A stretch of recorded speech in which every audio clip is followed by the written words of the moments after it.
तुम्ही पाहत आहात MCN न्यूज मराठी।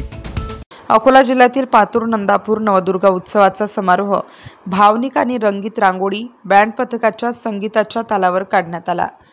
या निमित्ताने स्थानिक महिला मंडळींनी काढलेल्या रांगोळी व दीप उत्सवाने रस्ते सजून गेले होते।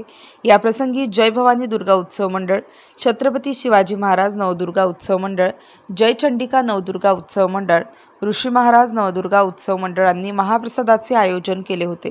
दुपारी 4 वाजता ढोल ताशाच्या गजरात वाजत गाजत काढलेल्या विसर्जन मिरवणुकीमुळे स्थानिक महिला व पुरुष ग्रामस्थांनी मोठ्या उत्स्फूर्तपणे सहभागी होत ही विसर्जन मिरवणूक शांततेत पार पडली। या मिरवणुकीमध्ये देव उभा आहे वर्दीतला म्हणून सण साजरा होतो गर्दीतला असे बॅनर हातात धरून पोलीस प्रशासनाचे सन्मान करणारे बॅनर विसर्जन मिरवणुकीमध्ये कौतुक व आकर्षणाचा विषय ठरले होते। MCN न्यूज मराठीकरिता विकास ठाकरे, पातूर नंदापूर।